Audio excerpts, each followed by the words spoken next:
I'm here live behind the scenes, but we'll go ahead and listen to the video. And if you have any questions, please make comments in the comment section of wherever you're listening from, and I'll be sure to answer them. So enjoy. Hi, this is Rhonda Green, or That Green Woman, and we're going to talk a little bit today about online business, just a little bit on wholesale and actual mall stores. And we're going to use my business's Greeneglass and Vase Candle as kind of examples. And this is just kind of an overview. But we'll get into more of the nitty gritty and nuts and bolts, whatever you want to call it, later on in other videos. So let me go ahead and read off the cards that I already have planned. Okay. And so, So we own Vase Candle and Greeneglass. Okay. Now, these businesses we've had for well over 30 years. And over 20 of those years have been online business and wholesale, right? And so Greeneglass is basically just cut stained glass. You can actually, with some of it, you can actually fuse glass or melt glass together to make art objects or crafts or what have you. But a lot of it, well, all of it can be used as mosaics or stained glass in stained glass projects. So basically, I cut bigger pieces down into shapes like triangles, rectangles, squares. And so it's a custom cut and the volume that mostly mosaic people need and fusers need. Vase Candle, on the other hand, is a candle, right? We do carry jars, large jars, melts, and refills. Now but the thing about Vase Candle, the thing about Vase Candle is that we actually make the glass containers that the refills and the small jars go into. So you can get a vase and that will hold the refill candle and it'll burn 50 hours, fragrance all the way through, self-trimming wick, all of that, all of the good stuff about a candle. But the glass is reusable, right? So the candle gets down to about a half an inch. You wipe out what's left while it's still warm and put another one in. So you reuse the glass over and over again. And we've been doing this since 2000 or even before that. And 2001 is when we got our mall store at the Green Tree Mall the first time. Actually, 2001. November and December, we had a mall store and we just kind of stayed until 2003. And but we'll get into that a little bit later. All right. So Vase Candle, we took Vase Candle wholesale at one point from 2000 to 2007. And we had been going to wholesale shows like Gatlinburg and in Philadelphia. Also, I think we did one in Chicago, but I sent people up there, which that was not the greatest idea. St. Louis also has a really great wholesale show. And we had Vase Candle in retail stores in 25 states right up until 2007 when the recession hit. It was just too hard to keep track, and it was just hard seeing businesses go out of business at that time. And we had a few stores that defaulted on us that just kind of bit us in the behind, and we just didn't want to do it anymore. And that's when also barcodes started becoming almost a necessity when you actually had product on selling product wholesale. They needed that barcode, and it's only been within the last 10 years that they really have offered where you can get barcodes and actually use them for your products. Okay. So, and I don't think that we'll be doing brick and mortar stores, or I mean wholesale stores shows. We'll probably wait a couple years. The popularity of actual stores is starting to come back now after COVID. I think that we'll see an increase in that. I don't know. We're still recovering.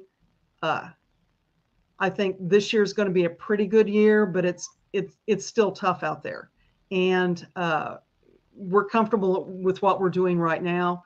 And unless we really need to make a whole lot of money, then we may not be doing wholesale shows. But that's also an opportunity for somebody else. And this is one of the reasons we're doing these videos. All right, so right now, most of our marketplaces this year are online. We have Amazon, which is exclusively Vase Candle, and we'll go into what sells on what site and how, okay, later on. But we had actually tried Greeneglass Mosaics on Amazon, and that it just doesn't sell. And the sales fluctuate a great deal on Amazon with Vase Candle, and it has a lot to do with candle burning. Normally, Vase Candle brings in about a third of its sales the first 2/3 of the year, and 2/3 of the sales the last 1/3 of the year. And we'll talk more about like business cycle and whatnot. But anyway, we have one eBay site that we've had since before 2001, and we have both Greeneglass and Vase Candle on there. We have vasecandle.com and greenglass.com also. Etsy, we have Greeneglass. We have separate accounts for the Greeneglass and the Vase Candle. And then we also have a friend of mine actually carries Vase Candle at the Campbellsburg Hardware that's on Highway 60. And she basically takes the orphans. You can get vases and dishes at a considerably discount price, as well as candles and stuff like that. So that's always something that you need to look into, but we'll go into that also later on. Now, this year, like last year, we're going to have a mall store at the Green Tree Mall. We've done these over the years. There was a time between 2015 and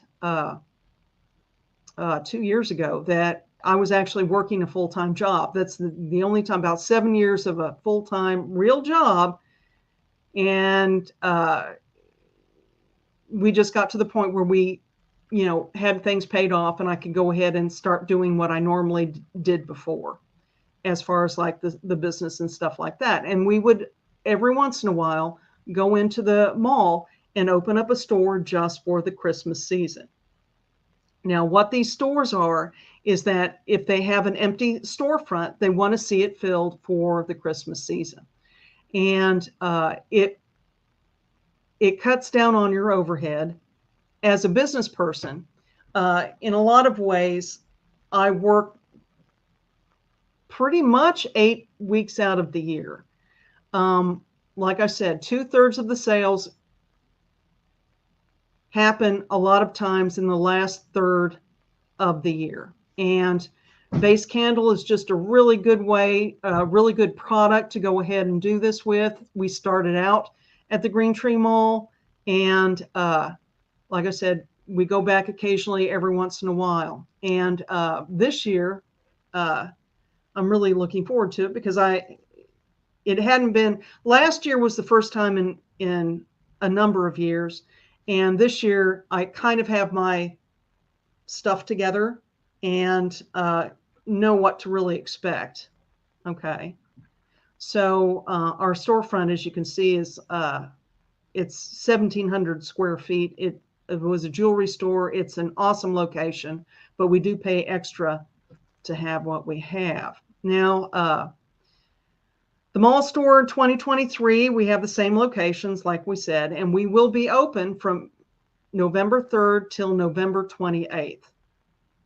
Now we have, I have a very precise way that I like to do that. Normally we don't come in that early. November 3rd is really early for us. Usually like to wait a week because I'm the one that runs the store and I'm the one that's always there. I open it, I close it, I do all of that, and I make a lot of the product at the same time. So a lot of times we wouldn't go in that early, but uh, this year is going to be an 8-weekend year. Now, uh, let me go ahead and digress a little bit. The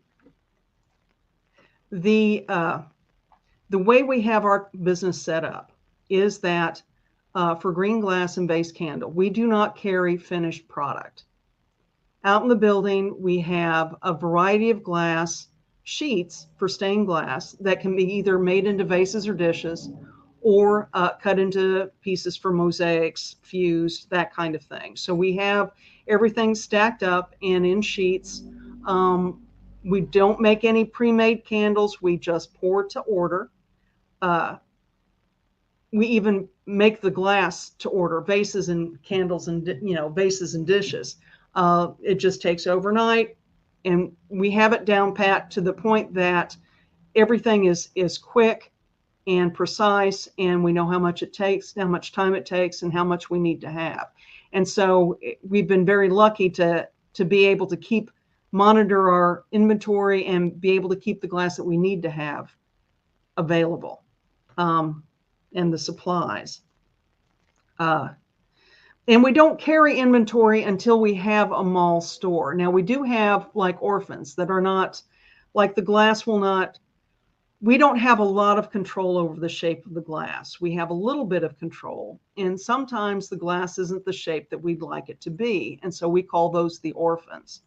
Or it's glass that we've tried out that we aren't going to carry, and that kind of thing. And that's what the mall store is all about.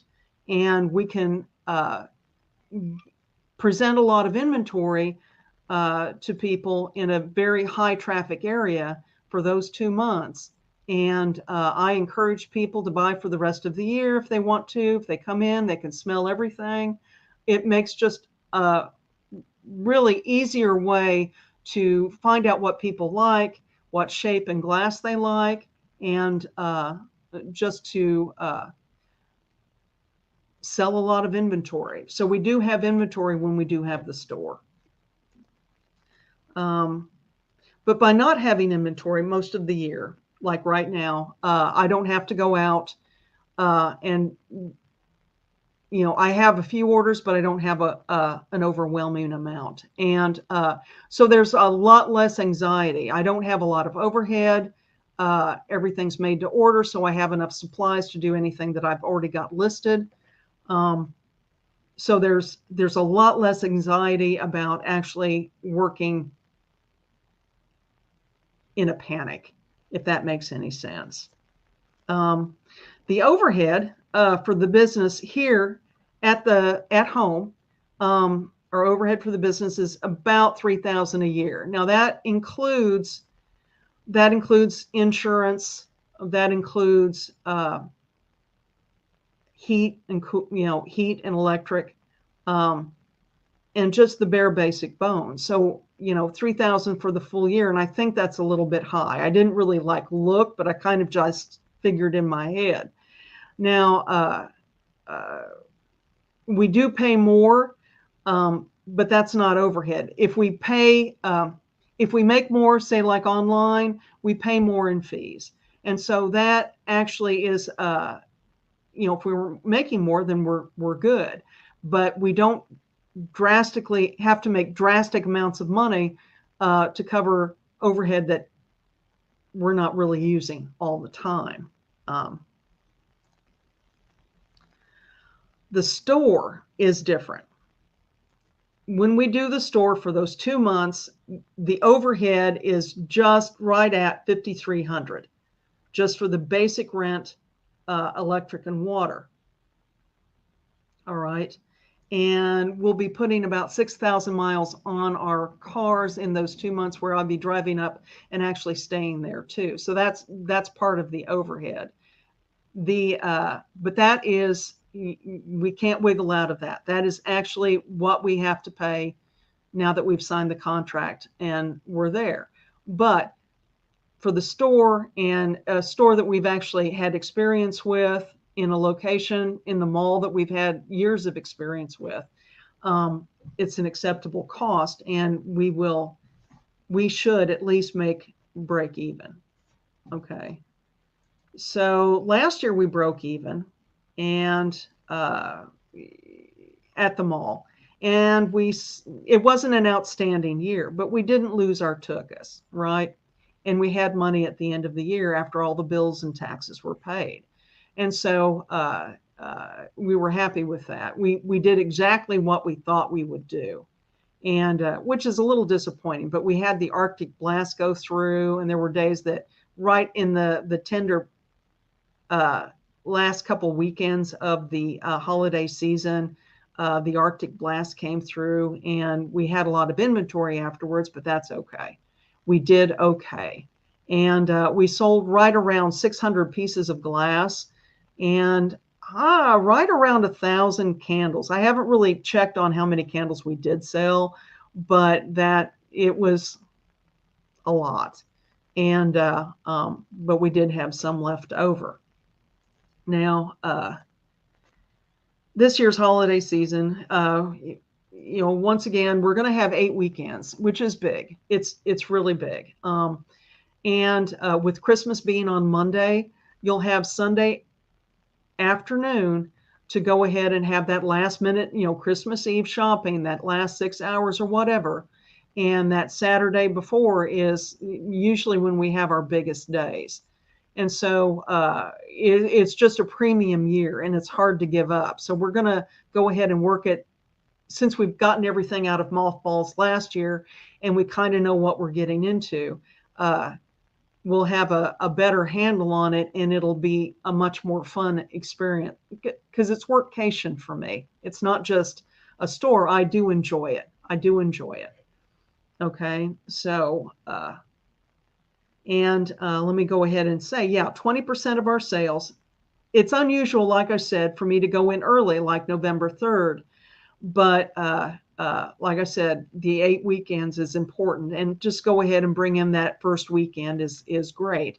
And we do about 20% of our sales at the store in November, and then 80% in December. So that's just a how-to. So here you've gotten just an overview of what we've got and what we're going to talk about in more videos. And we'll get down into the more nut bolt kind of situation going on, and try to give you an insight into what business really is. I've been watching and seeing that there are a lot of articles and business make $1 million on Amazon, and really business is not like that. It's not like that for me. And I've had 30 years of experience in it. And I hate to see people lose their tuchus if they just knew or could relax or know what they're looking at. It's been a great bonus to my life, and it's given me a great deal of freedom where I stayed home with my kids and raised my kids, and been active in the community the way I wanted to be active in the community. And so I want to encourage that makes a healthier community if people have power over their lives, and a way to increase self-esteem and just fun. And so, and we'll go into other things that I do in, especially IndianaProud.com, which is basically a news site, is a form of a news site. And we'll go into that because that journalism and news in small communities is hard to come by. And that also good journalism, good news reporting, ways to do it is important for a healthy community. So we'll actually do videos on that also. Anyway, so hey, there it is. I'm Rhonda Green, that green woman, and I'll see you next time.